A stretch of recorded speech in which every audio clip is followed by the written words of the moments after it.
It's time for Mass Appeal's Pet of the Week, and today we're going to introduce you to Lyla, an adorable new dog looking for a place to call home. And here to tell you all about her is Jill Haley Rose. She's the Training Programs Coordinator from Dakin Humane Society. Thank you for joining us. Thanks for having us. Hello, Lyla. Lyla, hi. And what kind of dog is Lyla? We're thinking she's some type of like a shepherd mix, but you know, your guess is as good as ours. I mean, she kind of looks like a little bit of everything. She might have some retriever in there.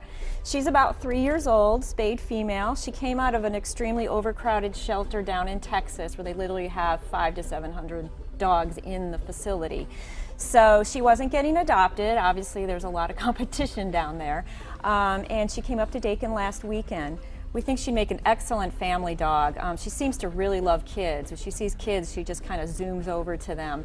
The foster home who had her said she also loves to go swimming. So, you know, she's probably the type of dog that you could go to a lake, beach, river, and throw the ball in the water for her, and she would be so happy to go get it and bring it back. Very friendly with other dogs and extremely social. So really enjoys meeting folks, just a super great dog. And she seems to me to be pretty active, so this is the kind of dog that you'd maybe want a yard for. It's not really an apartment dog. Yeah, she's, you know, being 3 years old, it's a nice balance because she's sort of out of that kind of crazy teenager stage and she's an adult dog, but she is pretty energetic, so she is going to need, you know, a certain amount of aerobic exercise every day, but she does settle nicely as well. She also rode really great in the car on the way here, which is a plus. So. And you said that she gets along well with kids. Is it older kids or younger, or is she just great with all of them? She's probably going to be really good with kids around age 7 on up, but we always recommend bringing the whole family in to meet the dog just to make sure that it's a good match. Well, it's not often that you see a dog who's both really energetic and a hugger too. Yeah, she's a cuddler. She could snuggle you and catch a ball all on the same day. Yes, she is. She likes to cuddle and get attention. She loves belly rubs. Just a really, really great. Who doesn't love a great good family belly dog. So. Now, Jill, you have some great programs coming up at Dakin that can really help people kind of acclimate themselves to changes in their life. Yeah, May is National Dog Bite Prevention Month, so we have a couple workshops that we run, and there's 2 coming up this Saturday. One is the Dogs and Storks workshop, which is for people who are expecting a baby and have a dog in the home. And the workshop basically helps them prepare. We go over a lot of safety and management tips for them, as well as some training ideas that they can do to make sure it's a good transition between, bringing home the new infant into the home with the dog. We also have another workshop, which is called the Dog and Baby Connection, which is for people who already have a toddler in the home.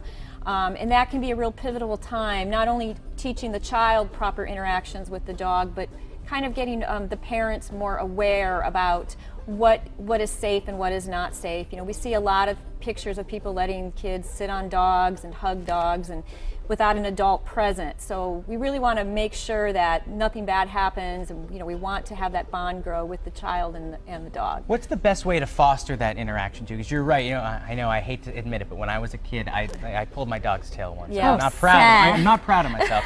But what's a good way to talk to your kid about it and kind of foster good behavior? Well, with the toddler age children, it's important to not just kind of let them be on their own with the dog. There should always be an adult supervising. I think that's where a lot of problems that I've seen has happened, is there was no adult in the room.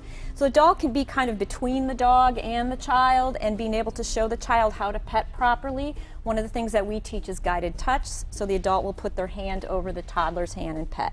Like that. That's a good idea. And I think that's a great idea, because I have seen some toddlers who go to pet a dog and they like hit them. Well, they're also grabby. So this is not only getting the dog comfortable with that young child touching, but making sure that the dog doesn't have a bad experience. Because if the dog has a bad experience, we don't want that association to children carry on, through the rest of its life.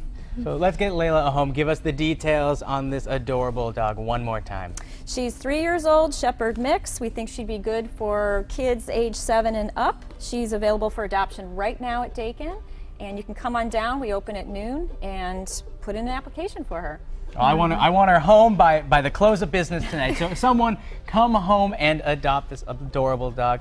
And to make Lyla the newest member of your family, you can call Dakin at 781-4000, or you can visit our website at mymassappeal.com later today for more information.